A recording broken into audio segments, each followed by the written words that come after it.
Olá pessoal, vamos lá, mais uma semana. Então nós trataremos hoje de conceitos básicos, que no caso são casas decimais, né?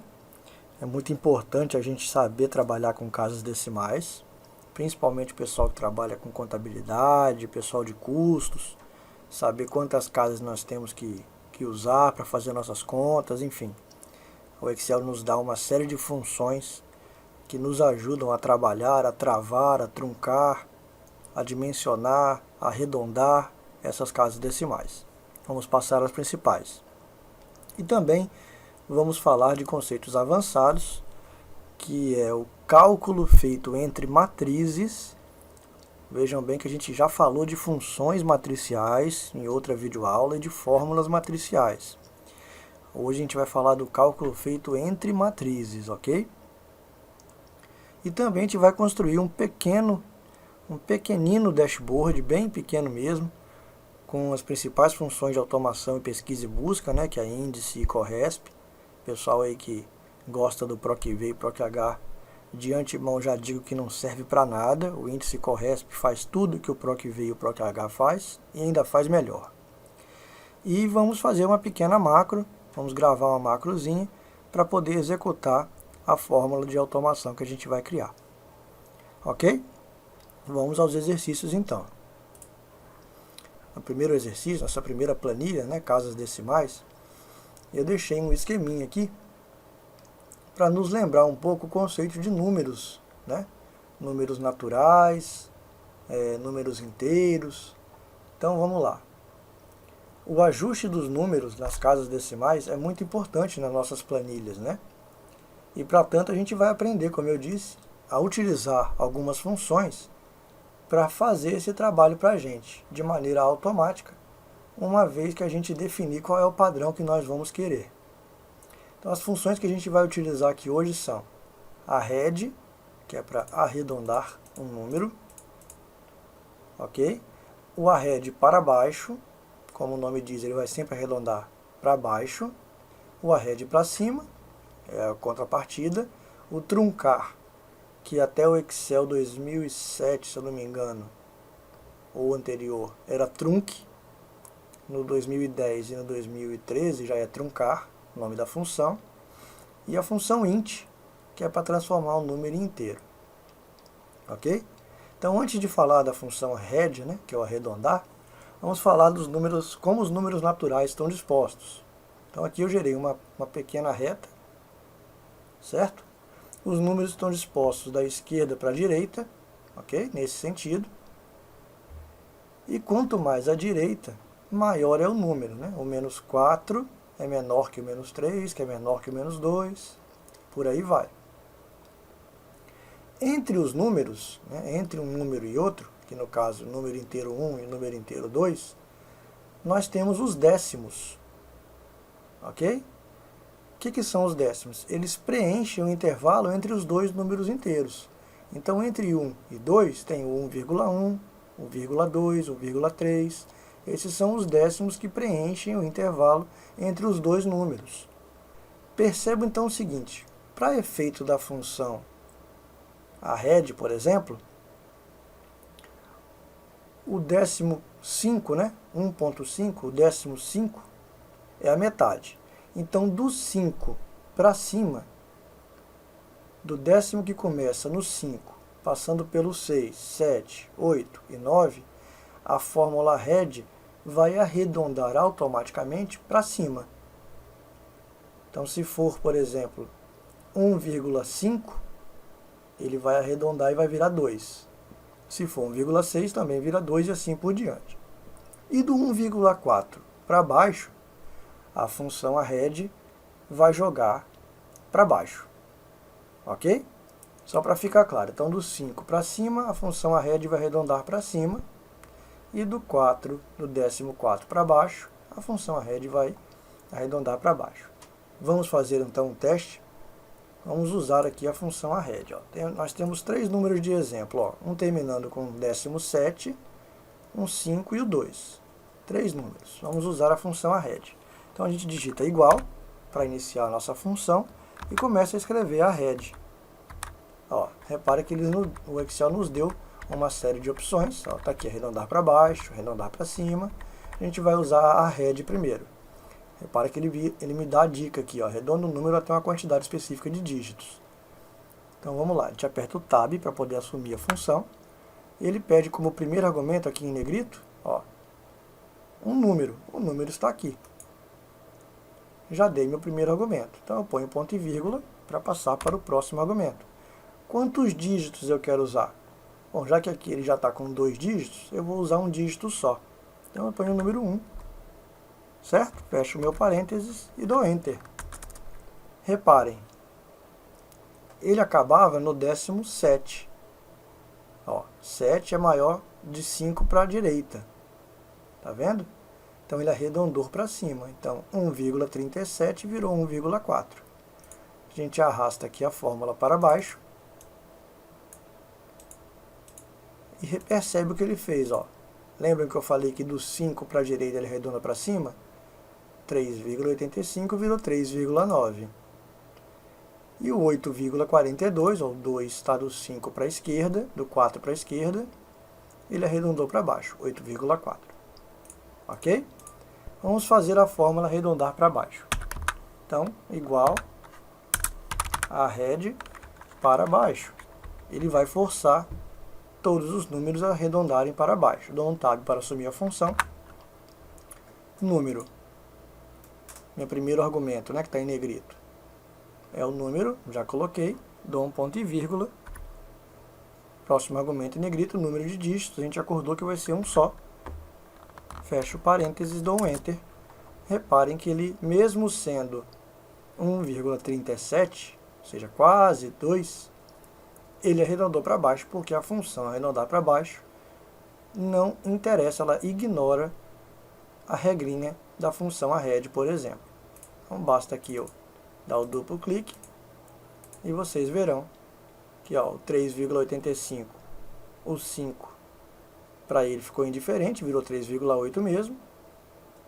E o 8,42, o 2 também já era indiferente, já ficou 8,4. Ok? Mesma coisa a função arred para cima, só que agora ele vai jogar para cima, ele vai forçar o resultado para cima. Então, arred, escolho aqui para cima, dou um Tab. Primeiro argumento, número, ponto e vírgula. Próximo argumento em negrito, número de dígitos, a gente acordou que é 1. Fecho parênteses. Reparem que ele jogou o número todo para cima, diferente do para baixo, 1,37 virou 1,4, 3,85 virou 3,9 e 8,4 virou 8,5. Legal? Até aqui? Viram a diferença de um para o outro? Ok. Vamos então à função truncar. O que é a função truncar? Ela vai travar. Ela vai ignorar um determinado fator que eu selecionar que seja ignorado. Então vamos lá, igual a truncar. Repara que ela já trouxe para mim aqui, sugestão. Então truncar o número, primeiro argumento que ele pede um número, está aqui, ponto e vírgula, número de dígitos, eu quero truncar ele com um dígito só. Então o que ele vai fazer? Ele vai virar 1,3, ele vai truncar, ele vai tirar o 7, vai truncar no 3 ali, Vamos lá, olha lá, 1,3, 3,8 e 8,4. Ele ignorou o 7, o 5 e o 2. E o inteiro vai retornar para a gente só o número inteiro, sem considerar os décimos. Vamos lá, igual a int, que é a função do inteiro. Repara que já apareceu aqui para a gente. A gente dá um Tab. E ele pede só um número como argumento. Então a gente mostra aqui o número, Enter, e arrasta. Reparem que ele ignorou os décimos, ficando só com o 1, o 3 e o 8. Então, desta forma, a gente aprendeu as principais funções para tratar as casas decimais de nossos números. E assim trabalhar mais tranquilamente, de forma automatizada, com esses décimos. Ok, pessoal? Então vamos dificultar agora mais um pouco as coisas. Calculando matrizes. Existem 3 funções para fazer cálculos entre matrizes, certo? Vamos falar primeiro da determinante. O que é determinante? Os determinantes de uma matriz são geralmente usados para resolução de sistemas de equações matemáticas que envolvem diversas variáveis. Somente existe determinante de matriz quadrada, ou seja, 3×3, 4×4, 5×5. É uma matriz que tem igual número de linhas e colunas. Matriz quadrada é isso. Quantas linhas ela tiver, se ela tiver 8 linhas, ela tem que ter 8 colunas. Então vamos fazer aqui como é que a gente acha a fórmula de uma determinante. É igual matriz, repara que ele já trouxe aqui as 3 fórmulas, ó. Matriz determ, matriz inverso e matriz multi. Vamos usar a matriz determ. Dou um tab. O que ele me pede como argumento? Matriz. Então eu informo para ele a matriz e dou um Ctrl Shift Enter. Ah, Garcia, e se eu não desse o Ctrl Shift Enter? Iria funcionar do mesmo jeito, vamos ver? Ó, igual a matriz, determ, seleciono a matriz e dou um Enter. Neste caso, esta função funcionaria. Mas o ideal é que nós fechemos ela com o Ctrl Shift Enter para torná-la uma função matricial. Ok? Então a determinante desta matriz é 88. Se eu mudar algum valor aqui, por exemplo, se eu botar 0, ele vai recalculando a determinante da matriz, ok? Tá vendo? Legal. Então, determinante de matriz se calcula com a fórmula, com a função matriz.determ. Mas suponhamos então que eu quero fazer a matriz inversa dessa matriz modelo 1 aqui, ó. A gente também tem uma fórmula muito fácil de calcular. O produto de uma matriz e o seu inverso é a matriz de identidade menos a matriz quadrada, na qual os valores diagonais são iguais a 1 e todos os outros valores são iguais a 0. É meio complicado entender isso, mas para a gente que não precisa entender ao pé da letra, precisa apenas do resultado, existe uma formulinha para a gente fazer a matriz inversa sem ter que se preocupar muito. Isso é mais para o pessoal que trabalha com estatística, né? Mas vamos lá. A gente seleciona a matriz toda e digita igual matriz. Opa, não é determ, é matriz inverso. Aqui, ó, é a segunda opção. E ele me pede a matriz. Eu simplesmente seleciono. E eu não vou dar Enter, eu vou dar Ctrl Shift Enter, ok? Vamos transformar essa função numa função matricial. Pronto. Aí está a matriz inversa. Ok, pessoal? Muito simples usar a função, né? Não tem muita dificuldade. O trabalho que você teria para calcular tanto a determinante quanto a matriz inversa seria realmente enorme. E com essas funções fica tudo mais fácil. E por fim, suponhamos que eu quero fazer uma multiplicação de matrizes. Quero multiplicar 2 matrizes. Vale a pena lembrar que a multiplicação de matrizes quase sempre são anticomutativas. Ou seja, diferente dos números reais, onde a gente multiplica 3 vezes 2, que é 6, é a mesma coisa que multiplicar 2 vezes 3, que também é 6. Só que com as matrizes não é assim que funciona. Você tem que escolher qual a matriz você vai multiplicar primeiro. Então, se eu escolher multiplicar essa vezes essa, vai dar um resultado. Se eu multiplicar a segunda pela primeira, vai dar outro resultado. É completamente diferente da operação entre números reais. E uma regrinha se faz necessária.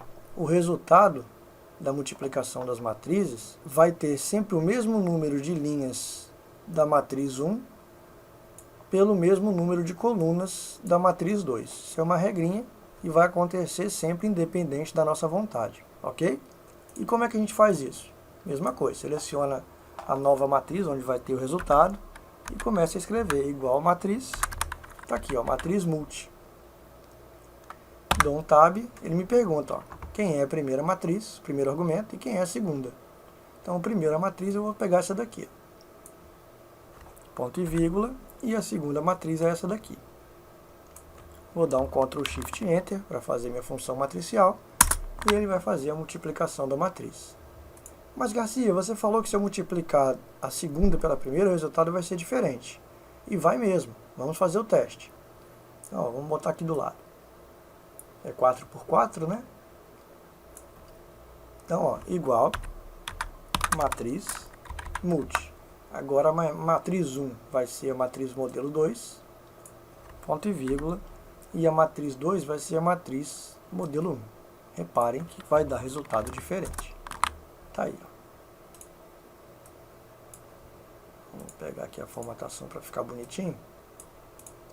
Reparem que a multiplicação de matrizes é completamente diferente dos números reais. Com essas três funções, a gente faz as principais contas entre matrizes que existem sem ter muito trabalho. Ok, pessoal?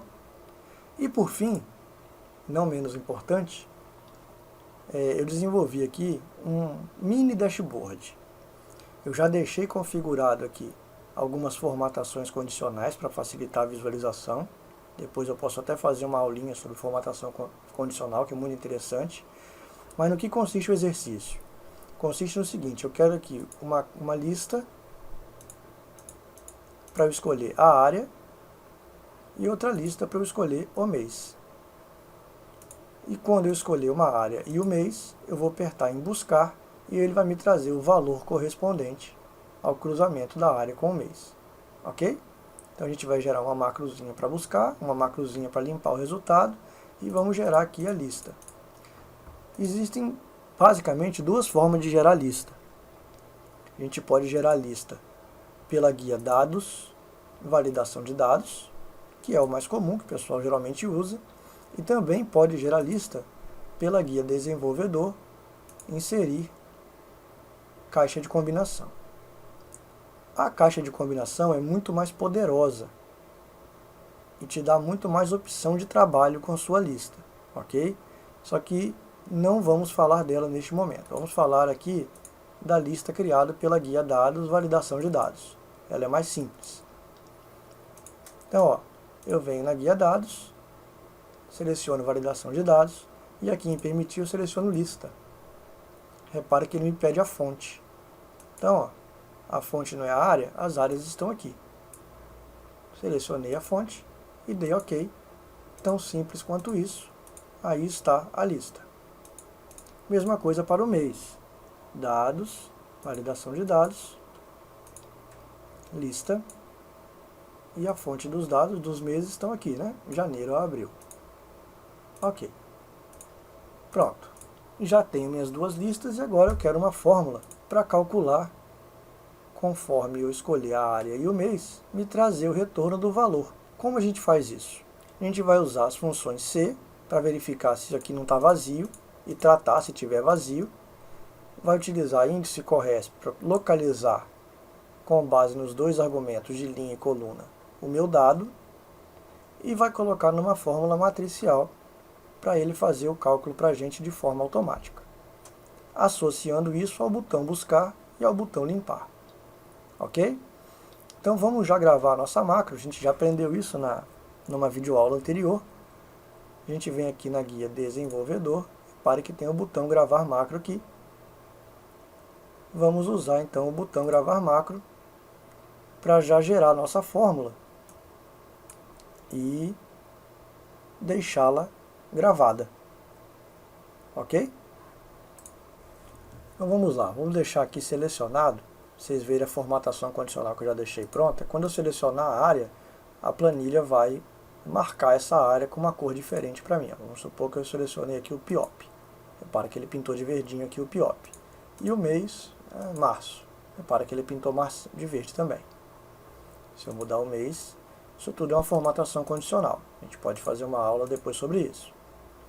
E quando aparecer o valor aqui dos dois itens que eu solicitei, ele vai pintar também de uma outra cor o valor para facilitar a visualização. Ok? Vamos lá então. Vamos gravar nossa macro.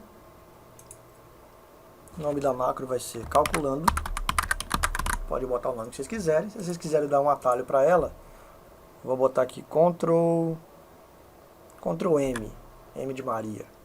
Então sempre que eu apertar Ctrl M, ela vai funcionar, ou se eu apertar buscar, que depois eu vou associar ela ao botão buscar. Quando eu der OK, reparem que aqui vai aparecer um quadradinho de stop e a gente vai começar a gravar a macro. Pronto, está gravando. Então tudo que eu digitar aqui a partir de agora, a fórmula que eu digitar aqui no valor, vai estar gravada na macro. Então qual vai ser a fórmula? Primeiro eu tenho que verificar se esses campos aqui não estão vazios. Se for vazio, eu quero que não apareça erro aqui, quero que apareça vazio. Então a mesma coisa que a gente vai fazer é usar a função C, né? Que é uma função lógica para verificar. Então C, tab, qual é o meu teste lógico? Se esses dois campos aqui são vazios, igual a vazio, aspas duplas. Mas Garcia, eu selecionando o intervalo assim, vai funcionar? Não teria que fazer se a área for vazia, depois se o mês for vazio, ou se não fazer um se, ou a área vazia, mês vazio? Teria se você não usasse uma função, uma fórmula matricial. No nosso caso, a gente vai usar uma fórmula matricial. Então não precisa, basta selecionar aqui, não precisa travar, não precisa se preocupar com referência absoluta, referência relativa, não precisa se preocupar com nada. Só fazer a função. Então a gente fez o teste lógico. Se isso aqui for vazio, ponto e vírgula, ele me pede o valor se verdadeiro, se o teste lógico for verdadeiro. Então se for vazio, eu quero que me retorne vazio aqui como resultado. Aspas duplas. Mas se tiver alguma coisa preenchida, eu quero que você faça uma conta. Qual é a conta? É localizar qual é o valor referente à área PIOP e ao mês de março, que seria 99.990 aqui. Como é que a gente faz essa conta? A gente vai usar índice e corresp. O índice é igual ao índice do catálogo. Você vai estar, quando você pega um catálogo para procurar alguma coisa, você não procura pelo índice, lá pelas letras A, B, C, D. O índice aqui é a mesma coisa. E o corresp, ele lê na sua matriz em que lugar está a informação que você está procurando e retorna como número. Se você botar este número como argumento da função índice, você localiza o que você quiser. Diferentemente do PROC-V e do PROC-H, o índice corresp não tem limitação de procurar para a esquerda, para a direita, para cima e para baixo. O PROC-V, por exemplo, não procura a sua esquerda, só procura para a direita. O índice corresp não. Então vamos usar índice corresp. Então índice com acento, o índice tem acento, que já me trouxe aqui a sugestão, eu dou um tab. Qual é a minha matriz? Onde eu vou procurar meus dados? Como eu vou usar dois corresps, um para linha e um para coluna, eu vou marcar a matriz toda. Então eu estou procurando os dados na matriz toda. Eu nem preciso de travar, como eu disse, porque a gente vai usar uma função, uma fórmula matricial. Então eu já dei minha matriz. Repare que o próximo argumento é o número da linha. Para achar o número da linha, a gente vai usar um corresp. Está aqui, ó. Corresp. O que ele me pede? Ele me pede o valor que eu estou procurando. Então a gente está procurando a área, PIOP. Ponto e vírgula. Onde eu vou procurar essa área? Ora, nas gerências, Então eu seleciono aqui, ó, a matriz onde estão as áreas. Ponto e vírgula. E eu quero que ele me traga exatamente o valor que está escrito aqui. Então eu escolho a opção 0. Não é isso? Fecho parênteses. Acabei o meu corresp. Acabei o meu argumento, o número da linha. Então eu dou um ponto e vírgula para passar para o próximo argumento, que é o número da coluna, que é o mês. Mesma coisa, outro corresp. Qual é o valor que eu estou procurando? Primeiro argumento é março, é o mês. Onde eu vou procurar o mês? Minha matriz. Está aqui, Não é isso? E o valor exato, que é o 0. Eu quero que ele me traga exatamente o mês de março. Fecho meu parênteses. Fechei o corresp. Fecho agora o índice. E fecho a função C. E vou dar um Ctrl Shift Enter, hein, pessoal? Não dê Enter. Ctrl Shift Enter para tornar minha fórmula uma fórmula matricial. Vamos lá? Pronto. Então reparem, pessoal, que ele já encontrou o valor referente à área PIOP e ao mês de março. E já pintou de amarelo com a formatação condicional que eu deixei pronta. Não selecionem nada aqui ainda. Vamos parar a gravação da macro. Lembram? Isso é tudo que a gente fizer enquanto a macro estiver sendo gravada, ele vai fazer quando a gente executar a macro. Como que a gente queria que ele fizesse somente a conta, ele já fez. Vamos parar a gravação. Pronto, a macro está gravada. Agora, a gente vai fazer uma outra macro, que é a macro de limpeza, para apagar a nossa busca, que é muito simples também. Vamos lá, gravar macro. Vou dar o nome da macro de limpando. Dou um OK. O que a macro vai fazer então? Ela vai selecionar todo o intervalo, vai apagar a busca e retornar o mouse para a posição área. Pronto, já podemos parar a gravação. Geramos nossas duas macros. Se a gente ver aqui no botão macros da guia desenvolvedor, a gente vai ver que tem duas macros prontas, ok? Calculando e limpando. Vamos associar agora as macros aos botões, né? Então, ao botão buscar, a gente clica com o botão direito do mouse, atribuir macro, é a macro calculando. Dá um OK. E ao botão limpar, botão direito do mouse, ou atribuir macro, é a macro limpando. OK. Agora, basta a gente testar. Então vamos escolher uma área, COI, já pintou de verdinho. Vamos escolher o mês de março, ou fevereiro, tanto faz. Seleciona aqui o campo valor e aperta em buscar. Reparem que ele encontrou o valor do cruzamento de COI com fevereiro. Se nós alterarmos a área, ele automaticamente vai procurando os valores. E por fim, temos que testar aqui nosso botão de limpar, né? Será que está funcionando? Vamos ver? Vejam que ele limpa a busca toda. Podemos fazer uma outra busca, no TGSU, no mês de janeiro. Clicamos no valor e mandamos fazer uma nova busca, ele traz para a gente. É isso, pessoal.